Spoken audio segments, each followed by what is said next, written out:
Ողջույն։ 3 հուլիսի 21-ին Կենտրոնական ընտրական հանձնաժողովը բաժանեց պատգամավորական մանդատները։ Օգոստոսի 2-ին խորհրդարանը ստանձնելու է լիազորությունները, որից հետո կձևավորվի նոր կառավարություն եւ սա կլինի Հայաստանի պատմության երբևէ եղած ամենավոչ լեգիտիմ իշխանությունը։ Քաղաքացիական պայմանագիրը այդպես էլ չիմացավ, թե իրականում քանի հատ ձայն ունի,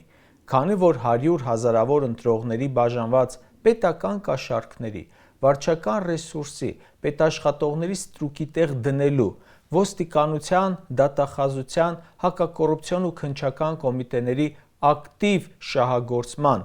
ատելության քարոզի, ընտրողի ահաբեկման, պատերազմի սպառնալիքի հնչեցման, այլ պետությունների աջակցության շնորհիվ եւ այլ բաների արդյունքում Նիկոլը ստացավ 49% ձայն ընդամենը եւ որպեսզի ունենա օրենքներ անցկացնելու հնարավորություն գողացան խորհրդարան անցած ԲՀԿ-ի ձայները։ Դե հիմա թող ԿՊ-ն ասի քանի ձայն ունի։ Ինչի մասին է այս նոր իշխանությունը լինելու։ Հաստատ ոչ պետության պաշտպանության մասին, ոչ անվտանգության ու բարեկեցության կամ իր խոստումները կատարելու մասին։ Անելու են ինչպես նախորդ 8 տարիներին։ Դե պատկերացրեք, էլ ինչերի միջով ենք անցնելու։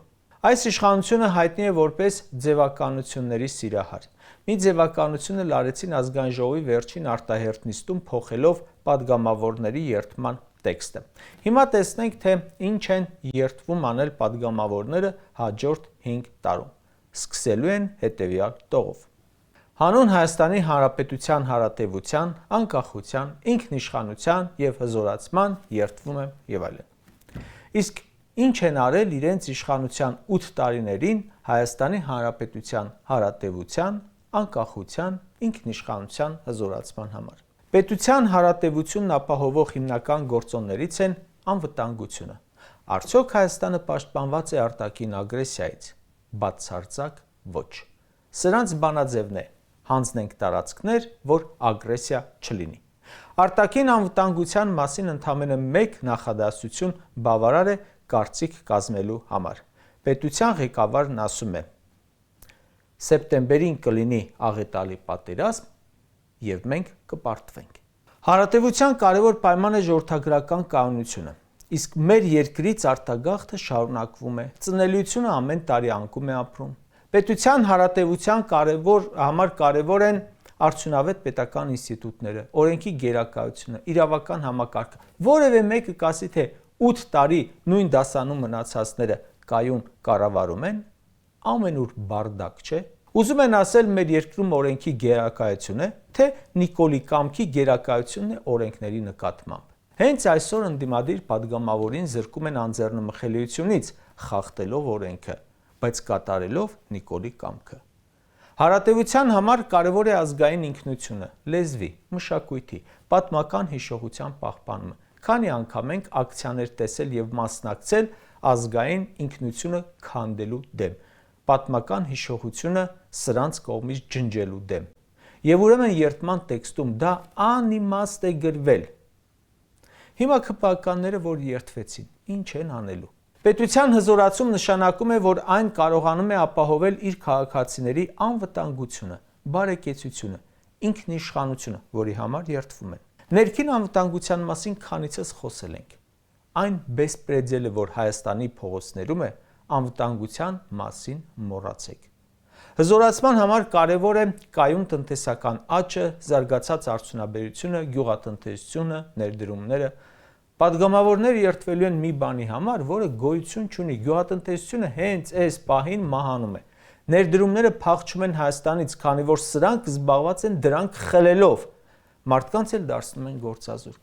Ու ԿՊ-ն պետք է երդվի պետության հզորացման համար։ Հզորացման համար այդ պայմաններ էլ կան։ Իհարկե, անկախ եւ արդյունավետ դատարաններ, օրենքի գերակայություն, կոռուպցիայի դեմ պայքար եւ այլն, որոնք Հայաստանի պայմաններում միայն գեղեցիկ ելույթներ են։ Ինչ ենք հասկանում ինքնիշխանություն ասելով, որի պաշտպանության երդումն են տալու օգոստոսի 2-ին։ Պետության ինքնիշխանությունը պետության գերագույն եւ անկախ իշխանությունն է իր տարածքում եւ արտաքին հարաբերություններում ազատ որոշումներ կայացնելու իրավունքը, առանց այլ պետությունների կամ արտաքին ուժերի պարտադրանքի։ Նշանակում է, որ պետությունն ինքն է իր տարածքում ընդունում եւ կիրառում օրենքները, կառավարում երկրի ներքին գործերը եւ այլն։ Երբ այլ պետություն պարտադրում է Հայաստանին փոխել սահմանադրությունը, մոռացեք ինքնիշխանության մասին։ Երբ այլ երկրներ խառնվում են Հայաստանի Հանրապետության ներքին գործերին, ինչը բազմիցս տեսանք այս շրջանում, մոռացեք ինքնիշխանության մասին։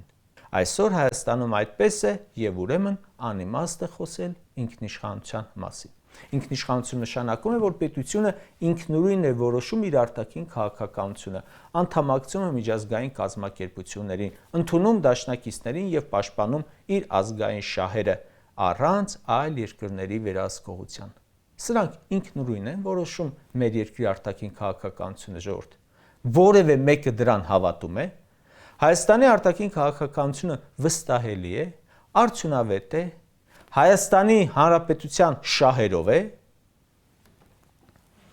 Ինձ մոտ ընդամենը թողնում է փողի դիմաց ծառայության տպավորություն։ Մեր փոխարեն որոշում են ու մեզ պարտադրում։ Մեր հարցերը քննարկում են առանց մեզ։ Ինքնիշխան պետության հիմնական հատկանիշներից է պետական իշխանության լիարժեք իրականացումը երկրի ամբողջ տարածքում։ Այսօր Հայաստանի Հանրապետության կառավարությունը իր ամբողջ տարածքում իր իշխանությունը կարողանում է իրականացնել։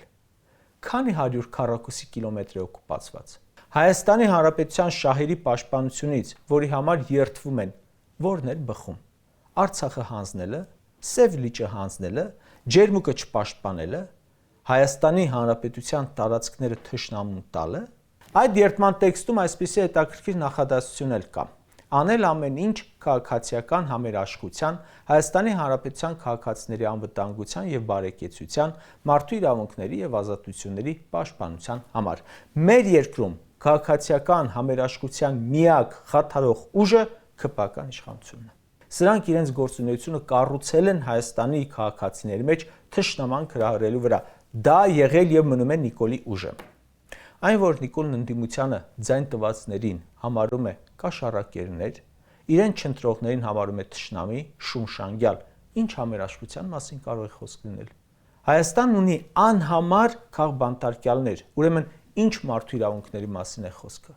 Ընդհանրապես այս բոլոր դեպքերում նրանք կարծում եմ ԿՊ-ականները նկատի ունեն միայն իրենց բարեկեցությունն էլ, համերաշխությունն էլ միայն իրենց մոտ պետք է լինի։ Չնայած իրենց մոտ էլ բարեկեցություն կա, բայց համերաշխ չեն, այդ մասին դեռ կխոսենք։ Եվ այսքանից հետո ասում ենք, երդման տեքստից հանվել է հանուն համազգային նպատակների իրականացման մասին տողը։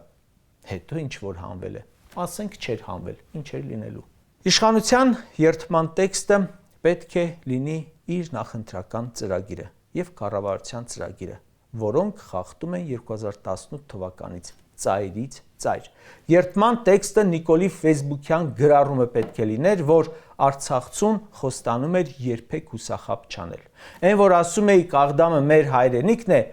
դա է երդման տեքստը։ Այն, որ ասում էր արագաչափերը կհանեմ, դա էլ էր երդման տեքստ։ Այն, որ հարյուրավոր գործարաններ, ջրամբարներ էի խոստանում սարքել, դա էր երդման տեքստը։ Այն, որ ասում էր Արցախը Հայաստան է եւ վերջ, դա էլ էր երդման տեքստ։ Զինվորն իր երդումը պահեց ու կյանքը չխնայեց հանուն հայրենիքի։ Դու այդ հայրենիքը հանձնեցիր։ Ու ամեն երդումից հետո ու ամեն երդումը խախտելուց հետո թիմով ասացիք, սխալվել ենք, որ այդպես ենք ասել։ Կարճ ասած, իրականում այս տարիներին սրանք ամեն ինչ արել են իրենց երդման տեքստին հակառակ։ 100%-անոց ցինիզմը հենց սա է, որովհետև այն ամենը, ինչի համար դուք երդվել եք, տապալել եք վաղուց։ Հիմա այդ բոլորը խախտած գնում եք նույն բանը երդվելու, որ ինչ լինի։